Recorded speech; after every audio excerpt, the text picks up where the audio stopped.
Darius Bennett was 36 years old when he discovered that the woman he planned to marry in 6 weeks had already married someone else. Not years earlier, not secretly at a courthouse, not in another state, in his backyard, on his property, at the house he paid for, under a wedding arch he never approved, in front of nearly 100 guests who all seemed to know something he didn't. The discovery happened on a Thursday afternoon. A storm canceled his final business meeting in Seattle. A client postponed an inspection. A flight opened up. And for the first time in months, Darius got lucky. Or at least that's what he thought. At 4:19 p.m., his rideshare turned onto Maple Ridge Drive. At 4:20, he saw white wedding chairs. At 4:21, he saw the flower arch. At 4:22, he saw his fiancée in a wedding dress. And at 4:22 and 30 seconds, he realized she was marrying another man. What Darius discovered over the following months revealed years of lies, hidden relationships, financial manipulation, and a scheme far larger than anyone expected. But the biggest mistake his fiancée made wasn't cheating. It was assuming Darius Bennett would react emotionally. Because while everyone else focused on the wedding, Darius started paying attention to the money. And that changed everything. Before we begin, comment where you're watching from and subscribe, because tomorrow's story is one you won't want to miss. Darius Bennett built things. That was what he did. Not metaphorically, literally. Bridges, water systems, road expansions, municipal infrastructure projects. For nearly 12 years, he had operated Bennett Infrastructure Solutions. Most people never noticed his work. They drove over it, walked across it, used it every day without thinking. Darius preferred it that way. He wasn't interested in attention. He was interested in results. Every morning began at 5:15. Coffee, workout, project reviews, emails, meetings. Routine created stability. Stability created growth. And growth created options. By 36, he owned a successful company, a large home on 3 acres, investment properties, retirement accounts, and enough financial security to stop worrying about money. The only thing missing was family. Then he met Vanessa. She was beautiful, smart, charismatic, the kind of woman who made every room feel brighter. Within a year, they were engaged. Within 2 years, they had begun planning their wedding. Or at least Darius thought they were. Looking back, there was something strange about the planning process. Every time a date approached, something happened. A venue issue, a family emergency, a scheduling conflict, a vendor problem, another delay, then another, then another. At the time, it felt like bad luck. Years later, he would understand something important. When problems happen occasionally, it's coincidence. When they happen repeatedly, it's strategy. And Vanessa had been following a strategy for a very long time. For 2 years, Darius believed wedding delays were unfortunate. What he didn't know was that every delay helped Vanessa solve a different problem. Because while she was planning one wedding, she was secretly planning another. And Darius wasn't the only groom. Seattle had been productive. The contract under review was worth more than $20 million. Months of preparation had gone into the presentation. By Wednesday afternoon, most of the important work was complete. Thursday's inspection was supposed to finalize everything. And weather arrived. Heavy rain, strong winds. Inspection canceled. Client postponed. Suddenly, Darius found himself free. Most people would have stayed, enjoyed the city, extended the trip. Darius wanted to go home. He booked the earliest available flight. At 11:32 a.m., he sent Vanessa a message. "Looks like I'm coming home early." She responded 6 minutes later. "That's amazing." The message seemed normal. Excited, supportive, happy. But 6 minutes was unusually slow for Vanessa. She practically lived on her phone. Darius noticed it, then forgot about it. Some warning signs only become visible in hindsight. He boarded his flight, answered emails, reviewed proposals, watched part of a movie, slept. Meanwhile, hundreds of miles away, caterers were unloading equipment into his backyard. Florists were arranging flowers. Guests were arriving. A photographer was setting up cameras. And Vanessa was getting ready to become someone else's wife. At 4:19 p.m., the rideshare stopped. Darius stepped out. Immediately something felt wrong. Cars lined the street. Luxury vehicles, rental vans, valet attendants. Then he noticed the chairs. Rows and rows of white wedding chairs. His stomach tightened. At first he thought he had the wrong address. Then he saw the mailbox. His mailbox. The same one he'd installed himself. The same one carrying his last name. He walked toward the backyard. Suitcase rolling behind him. Music drifted through the air. Guests laughed. Champagne glasses clinked. Nobody stopped him. Why would they? It was his house. Then he reached the gate, and everything changed. Vanessa stood beneath a wedding arch. White dress. Perfect makeup. Perfect smile. Holding hands with another man. The officiant was speaking. Guests were listening. Photographers were shooting. The groom looked deeply in love. Darius stared. For several seconds, his brain refused to process what his eyes were seeing. Then the officiant asked the traditional question. If anyone objects, yeah. The word left Darius's mouth before he consciously decided to speak. The entire wedding turned toward him, and silence took over. Nobody moved. Nobody spoke. The music stopped.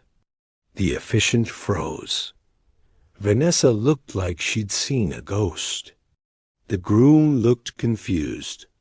Darius stood near the gate holding his suitcase, still wearing his travel jacket, still carrying his laptop bag, still trying to understand how his life had become absurd. Then Vanessa smiled, not because she was happy, because she was improvising. Darius, she stepped forward. I can explain. The sentence immediately irritated him, because people only say that when the explanation is impossible. The groom looked back and forth between them. Who is this? Vanessa didn't answer. Darius did. I'm her fiancé. Gasps spread through the crowd. The groom laughed once, not because it was funny, because it sounded ridiculous. Then he realized Darius wasn't joking, and his expression changed. His name was Caleb Foster, 38 years old, real estate developer, recently relocated from Atlanta, successful, well-connected, confident, the kind of man who clearly believed he was in control of his life. Until now. Caleb stared at Darius, then at Vanessa, and back at Darius. "I'm sorry." He looked confused. "What exactly did you say?" Darius kept his voice calm. "I'm engaged for Vanessa." Silence. The backyard suddenly felt much smaller. Caleb laughed nervously, then looked at Vanessa. She wasn't laughing. That was when the reality started reaching him. "You told me you were single." Vanessa swallowed. "I was going to explain." The same sentence again. Darius noticed something interesting. When liars panic, they recycle material. Caleb stepped backward. His face changed. Not anger. Not yet. Humiliation. Because unlike Darius, he was learning everything publicly. In front of family, friends, business associates, photographers. The officiant quietly closed his book. The wedding planner disappeared. The violinist stopped playing. 100 people stood frozen while a relationship collapsed in real time. Then Caleb asked the question that mattered. "How long?" Vanessa didn't answer. That silence answered everything. Darius watched Caleb process it. Months, maybe years. Entire conversations replaying inside his head. Every promise. Every explanation. Every story.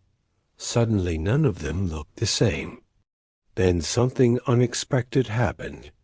Caleb pulled out his phone, opened an album, and turned the screen toward Darius. Engagement photos, professional shoots, vacation pictures, family gatherings, wedding planning screenshots. Darius looked carefully. The oldest photo was 14 months old. His stomach tightened, because 14 months ago, Vanessa had been living with him, sleeping beside him, planning their wedding. At the exact same time, she was planning another one. Darius thought he understood the betrayal. He didn't, because over the next 24 hours, he and Caleb would discover they weren't rivals. They were victims. And neither of them was the first. The first police officer arrived 45 minutes later. Someone had reported a disturbance. Technically, there wasn't one. Nobody was fighting. Nobody was threatening anyone. But 100 confused wedding guests tends to attract attention. The officer listened carefully, then asked a simple question. "Who owns the property?" Darius handed over identification. The officer reviewed it, then nodded. "Mr. Bennett owns the residence." Conversation over. That changed everything. Because suddenly, the issue wasn't emotional. It was legal. The tents, the vendors, the decorations, the event itself. All organized without the owner's knowledge. The officer turned toward Vanessa. "Did Mr. Bennett authorize this event?" She didn't answer. The silence lasted nearly 10 seconds. Everyone heard it. Everyone understood it. The officer wrote something down. By sunset, the wedding was finished. Guests left quietly. Caterers packed equipment. Florists removed arrangements. Photographers disappeared. Thousands of dollars worth of planning vanished within hours. The backyard slowly returned to normal. Except nothing about Darius's life was normal anymore. At 9:12 that night, he sat alone in his kitchen. The house was silent. For the first time all day, he finally had room to think. Then his phone rang. Unknown number. He answered. Darius? It was Caleb, and the story was about to get much worse.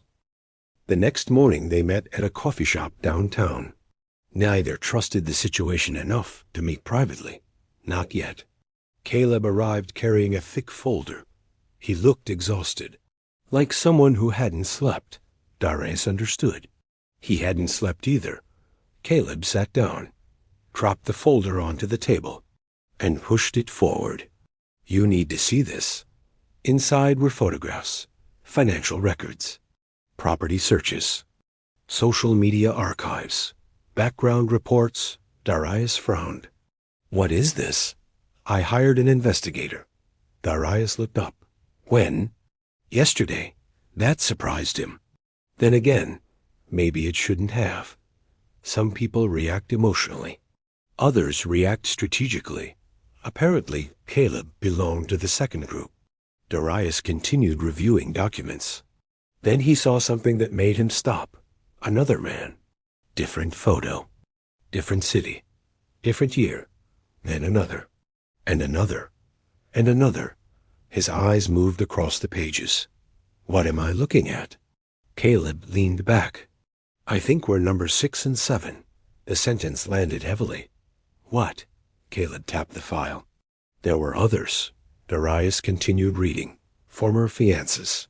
Former engagements. Former relationships.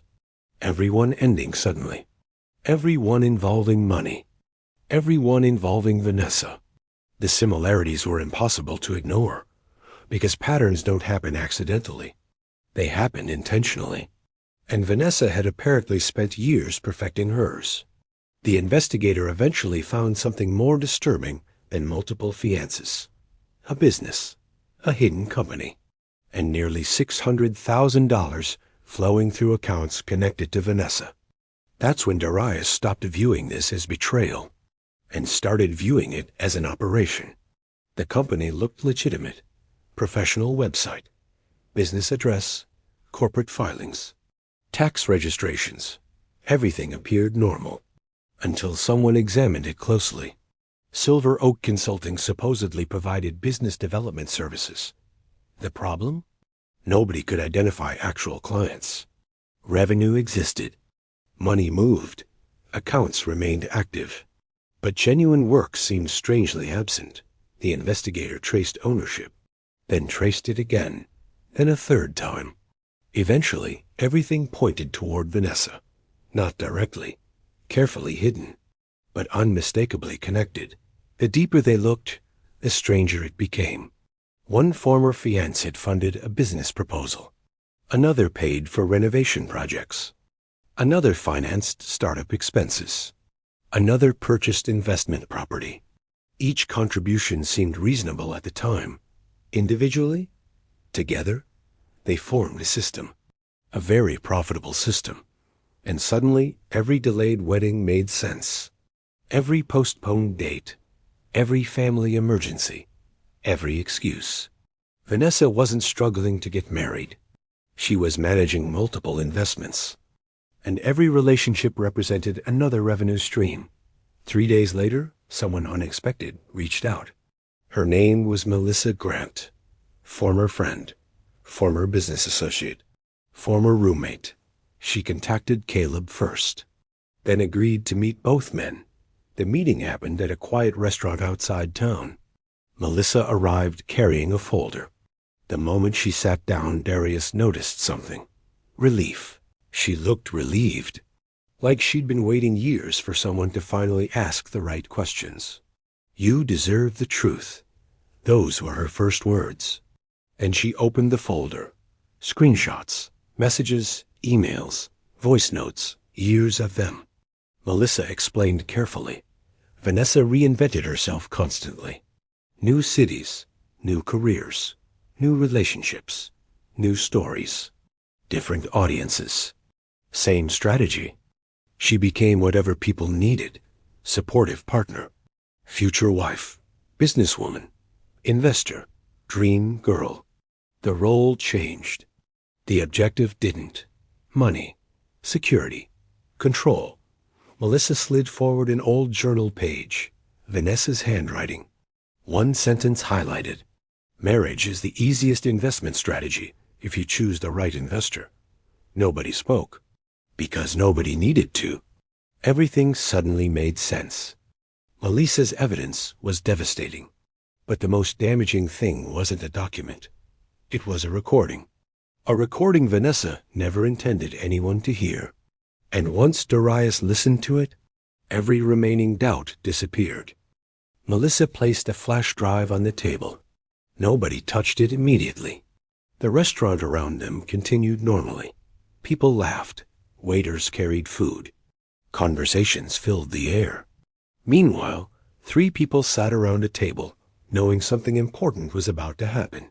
Finally, Darius opened his laptop, inserted the drive, pressed play. Static, background music, voices. Then Vanessa's voice appeared. Clear, relaxed, comfortable. The kind of voice people use when they believe they're completely safe. Darius immediately recognized it. Then came the laughter. And then came the sentence. Men are easiest to manage when they think they're saving you. Nobody at the table moved. The recording continued. Vanessa discussed relationships, financial expectations, wedding planning, future settlements. Everything sounded less like romance and more like strategy. Like someone discussing investment portfolios, not people. At one point, Melissa paused the audio. You understand now? Darius nodded slowly. For the first time since the wedding, anger disappeared, because anger requires confusion. And confusion was gone. The recording explained everything. Vanessa didn't accidentally betray people. She systematically used them. There was a difference.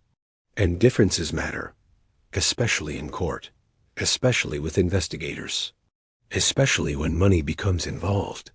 Melissa resumed the recording. 20 minutes later it ended. Nobody spoke for several seconds. Finally, Caleb broke the silence. How many others? Melissa looked down. That I know about? She hesitated. 7. The number landed heavily. 7. 7 engagements. 7 men. 7 stories. 7 futures. And now Darius understood why Vanessa always seemed so comfortable lying. Practice. Years of it. The recording destroyed Vanessa's image.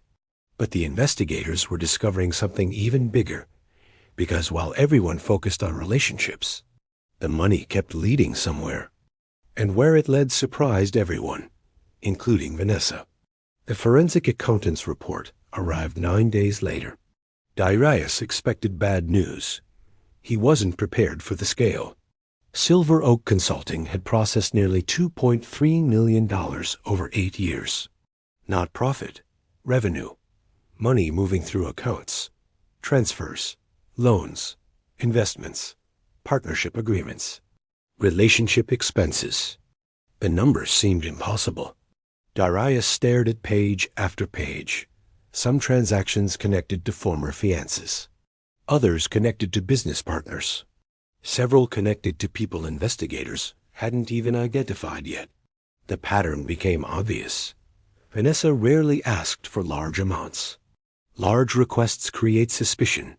Instead, she specialized in smaller amounts, repeated consistently. 5,000 here, 12,000 there, 20,000 later.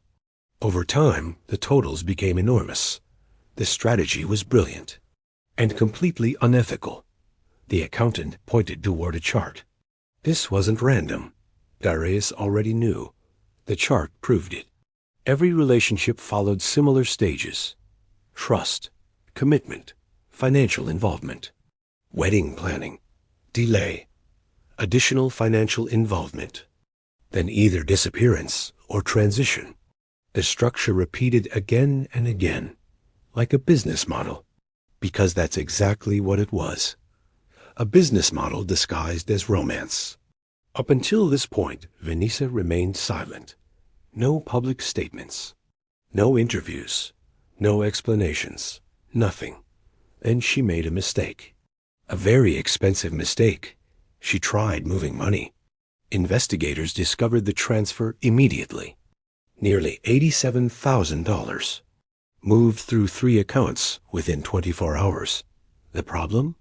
Everything was already being monitored. The transfer became evidence. Fresh evidence. Current evidence. Powerful evidence. And suddenly investigators weren't looking at historical behavior. They were looking at active behavior. That changed everything. One attorney described it perfectly. When someone keeps digging after the hole is obvious, eventually people stop feeling sorry for them. That was exactly what happened. Because until then, Vanessa could argue mistakes, misunderstandings, poor decisions. After the transfer, those arguments became much harder to believe. The failed transfer triggered something nobody expected. A former fiancé came forward, then another, and together they painted a picture far worse than investigators imagined. The first former fiancé lived in Denver. The second lived in Charlotte. The third lived in Dallas. Different states, different careers, different backgrounds, same story. Each man believed he was unique. Each believed the relationship was genuine. Each eventually became financially involved. And each relationship ended once questions started appearing. Darius spent hours reviewing statements. The similarities were astonishing. The same promises, the same delays, the same emergencies, the same explanations. It was almost scripted. One man lost $30,000. Another lost $90,000. Another financed property renovations. Another funded a business expansion. Every story felt different on the surface, identical underneath. For investigators, this mattered. Patterns establish intent. Intent changes cases. And Vanessa was leaving patterns everywhere. The more people spoke, the stronger the evidence became. The stronger the evidence became, the smaller Vanessa's options grew. 3 months after the wedding disaster, Vanessa finally called. Darius almost didn't answer. Almost. Then curiosity won. Hello. Silence. Then her voice. Darius. She sounded tired. Not sad. Tired. A person can fake sadness. Exhaustion is harder. What do you want? Another silence. Then, I never meant for this to happen. Darius looked out the window. The sentence annoyed him immediately. Because everything that happened required decisions. Thousands of them. Nobody accidentally plans 2 weddings. Nobody accidentally hides financial records. Nobody accidentally creates shell companies. Intentional actions create intentional outcomes. What do you want? He repeated the question. Vanessa exhaled. Can we meet? No. The answer came instantly. Darius. No. His voice remained calm. I think we've had enough meetings. And he ended the call. 2 minutes and 41 seconds. That was the final personal conversation of their lives. And neither would ever speak to the other again. Vanessa believed losing Darius was the worst thing that could happen. It wasn't. The worst thing happened 6 weeks later, when she walked into court. Because unlike relationships, evidence doesn't care about excuses. The courtroom looked ordinary, which felt strange, considering how much damage originated there. Vanessa sat beside her attorneys. The confidence was gone. The certainty was gone. Even the posture seemed different. Reality changes people. The proceedings lasted 4 days. Financial experts testified. Investigators testified. Former fiancés testified. Business records appeared. Account records appeared. Emails appeared. Voice recordings appeared. The evidence accumulated steadily, piece by piece. The same way Vanessa built her system. Only now the pieces worked against her. At one point, investigators displayed a timeline. 8 years, 7 engagements, millions of dollars, hundreds of transactions. The courtroom became completely silent, because even without legal training, everyone understood what they were seeing. A pattern, a deliberate one. And deliberate patterns are difficult to explain away. By the end of the 4th day, the outcome felt inevitable. Not because anyone wanted revenge, because facts had become overwhelming. Most people expected Darius to celebrate when everything ended. He didn't, because what happened next surprised even him. And it had nothing to do with Vanessa. It had everything to do with moving forward. The ruling arrived 3 weeks later. 3 weeks of waiting, 3 weeks of speculation, 3 weeks of attorneys pretending not to predict outcomes. Darius spent most of that time working. The city didn't stop needing infrastructure because his personal life exploded. Projects continued, meetings continued, deadlines continued, and oddly enough, he appreciated that. Work didn't care about betrayal. Work cared about results. The ruling hearing lasted less than an hour. Vanessa entered the courtroom looking different. Not physically, emotionally, like someone carrying a weight nobody else could see. The judge reviewed findings carefully. Financial records, business activity, relationship timelines, transfers, misrepresentations, witness testimony. Every major point investigators had uncovered. Then came the conclusion. The court ruled overwhelmingly against Vanessa. Hidden assets became subject to recovery. Business accounts were frozen pending further review. Financial penalties followed. Several civil actions moved forward. Additional investigations remained open. The language was formal, professional, almost boring. Yet every sentence dismantled years of planning. Darius watched quietly. No smile, no celebration. No satisfaction, only finality. Because once something reaches court, the emotional story usually ends. After that, only consequences remain. Vanessa sat motionless throughout the ruling. Then, as people began leaving, she finally looked at Darius. Really looked at him, maybe for the first time in years. Not as an opportunity, not as a resource, not as a future husband. Just a person. The irony wasn't lost on him. The moment she finally saw him clearly was the moment she lost him permanently. Most people assumed the story ended in court. It didn't, because 6 months later Darius received a package. No return address. No explanation. Just a small box containing something Vanessa had hidden for years. And what he found inside explained why she became the person she was. The package arrived on a Tuesday morning, small, plain, unremarkable. The return address section was blank. Darius almost ignored it. Then curiosity took over. Inside sat an old wooden box, worn edges, faded finish, clearly old. Beneath the lid rested photographs, letters, documents. Most were decades old. Long before Darius ever met Vanessa. Long before Caleb. Long before any of the others. The deeper he looked, the more he realized what he was holding. Family history, broken relationships, financial problems, divorces, abandonment, years of instability.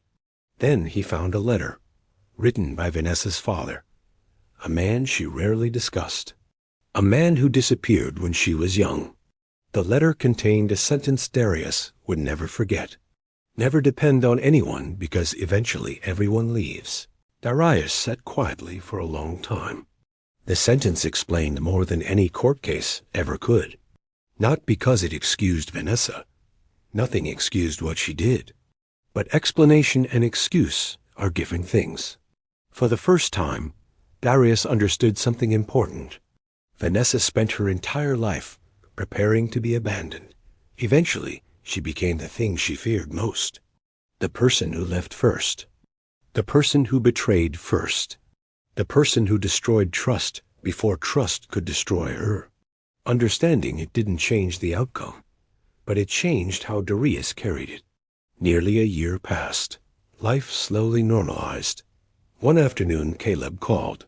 The conversations between them had become occasional, not frequent, just enough to check in. The shared experience created an unusual friendship, not close, but real. "I have news," Darius smiled. "Good or bad?" "Good," Caleb laughed. "The first genuinely good news in a while," he explained. "New relationship, different city, different future." For the first time since the wedding disaster, he sounded optimistic, not cautious. Optimistic. Darius found himself genuinely happy for him, because healing isn't measured by forgetting. It's measured by continuing. And Caleb was continuing, toward something better, toward something real. After the call ended, Darius sat quietly, thinking, not about Vanessa, not about betrayal, about resilience.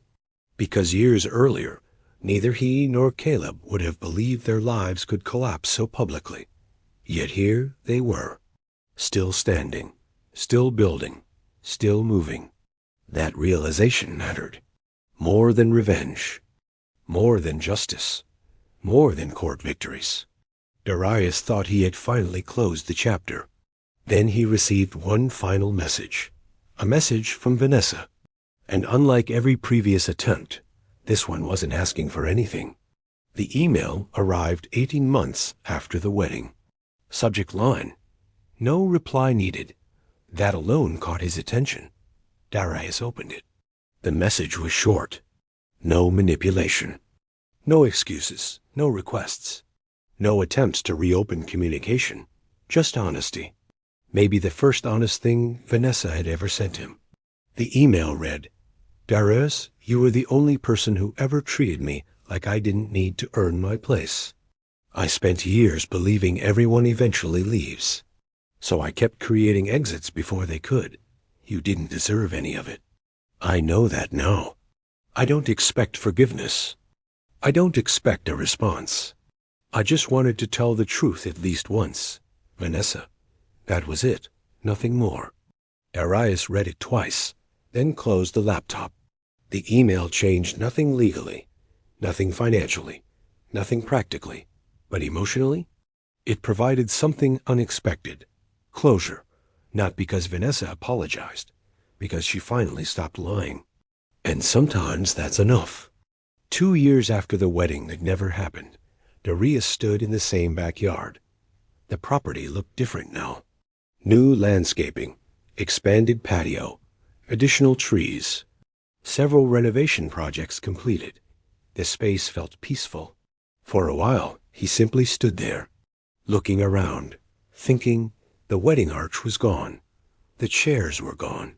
The guests were gone. Even the anger was gone. What remained was perspective. Because time does something interesting. It removes drama. Eventually, only lessons survive, and Darius had learned several. Trust matters. Character matters. Patience matters. But most importantly, a person's actions always reveal more than their words. Vanessa spent years promising loyalty. Her actions promised something else. Darius ignored the difference, until reality forced him to see it. The lesson cost him, but it also protected him.